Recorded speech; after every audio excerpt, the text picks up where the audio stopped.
That's got to make you feel bad. It does.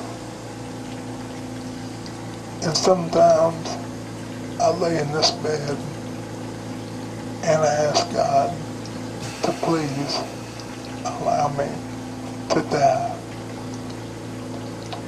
so I don't have to feel the pain of my choices. But even that is selfish. I'm a very selfish person.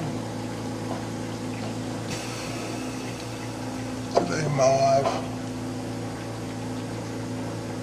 I've lost her. So you think you'd be better off dead? Sometimes I think that.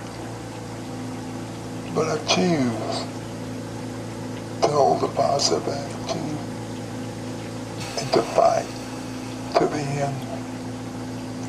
Why? To hopefully help someone else. If it's not but one person to help.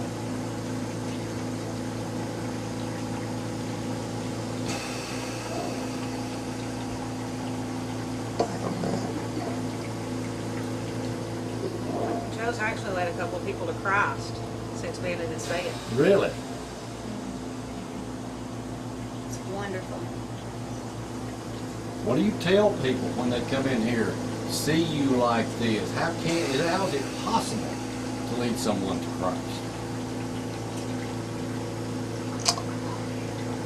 I think by asking them to consider my condition and to ask them that they receive Christ and to lead them to Him by even laying there. Today, as a result of that, I've had the opportunity to lead at least two to Jesus Christ. And I count that a joy.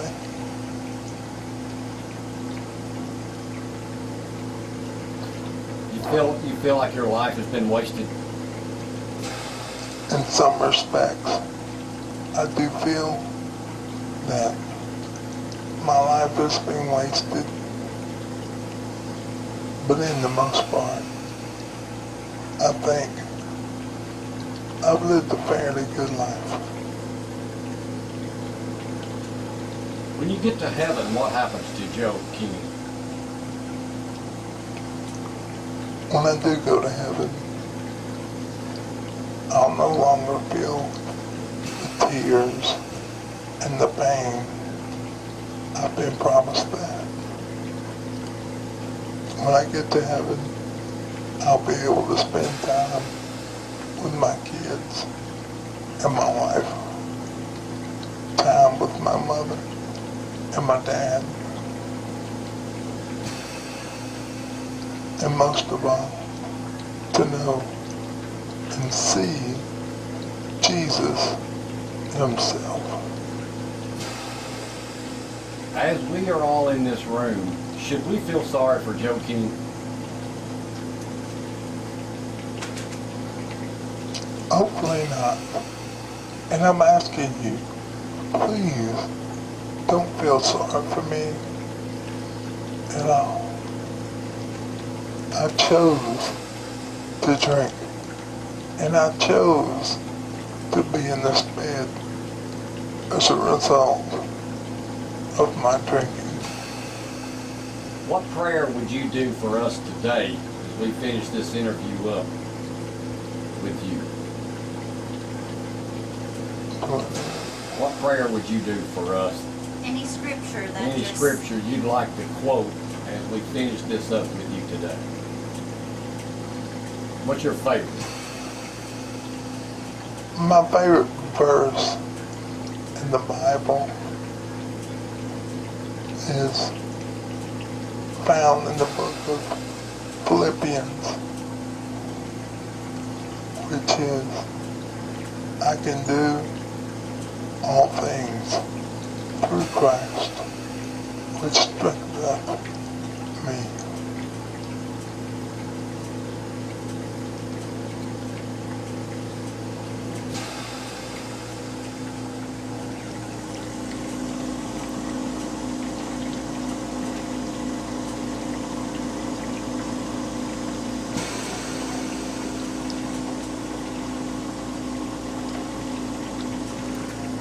Anything else you want to say? Please consider my decision to be in this bed and to know and understand the pain that my family has to go through, knowing that your son and their husband and their dad is dying.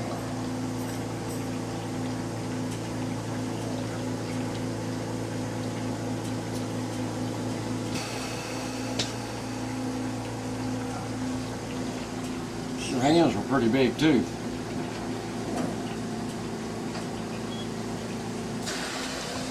They are big. I'm a big guy.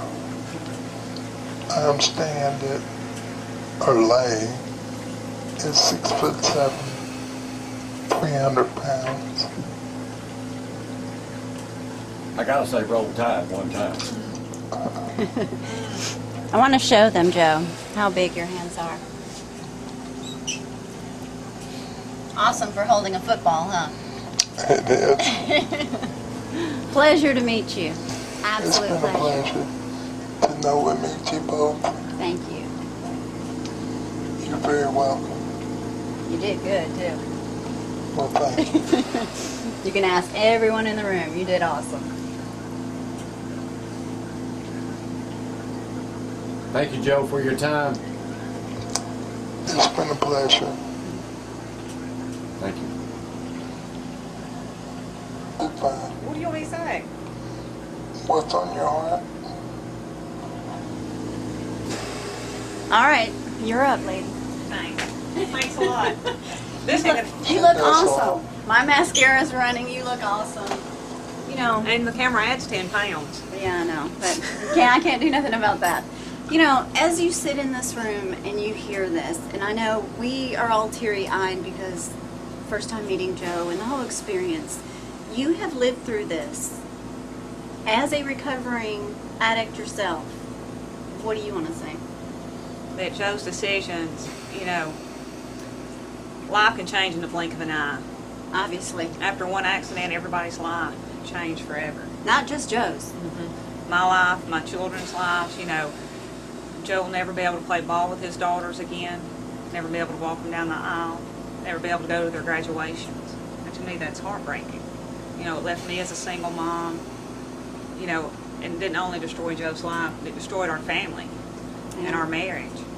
With so much of the world today and so many families struggling with addiction in their children's lives, uncles, it hits everyone, no matter rich, poor, black, white, whatever. You do something very special and close to your heart right now, trying to help other people. What is that?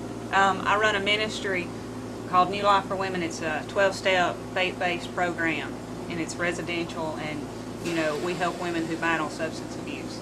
Sometimes you hear, oh, if you're an addict, you're going to relapse again. What do you say about that? I say that's not true. I've been clean 14 years. It's all about choices. Life's all about choices. You told me as we were walking through here, you said, if I decided to have one drink today, in a week I'd probably be on drugs. I wouldn't stop until I was arrested and had to deal with it again. Is that true for all addicts? It is. People don't stop till they're either arrested or dead. Those are your choices. If you think it can't happen to you, just look at Joe. Joe was, you know, 10 foot tall and bulletproof, as they say. And thought he He was was what? invincible. 10 foot tall and bulletproof, almost literally. But you know, Joe, who had it all, who had all the potential in the world, played football in Alabama, and you know, And he would give anything to probably make the different choice. So everyone out there, if you're watching, you have that option. one bad decision can ruin not only your life, but the life of those around you. Wow. Pleasure to meet you too. He's got his eye on your shoes, though. You want to you want to add to anything she said? It's very true, and it hurts me to know that I've lost everything, and to know that my family hurts.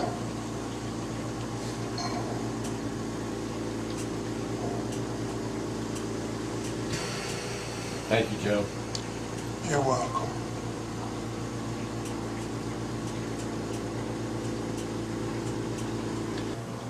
confession made by the Apostle Paul.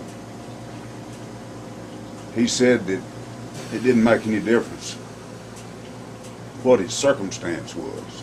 And he'd been in every type of circumstance. He'd been on top as a teacher and lawyer of the Pharisees, and he'd been in prison, gotten the 40 lashes, saved one 3 or 4 times.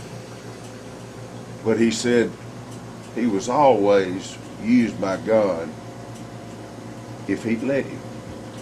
And I believe that applies to you in the circumstance that you're in. What you've been through so many places in life, and God's used you, and He's still using you, and we appreciate it.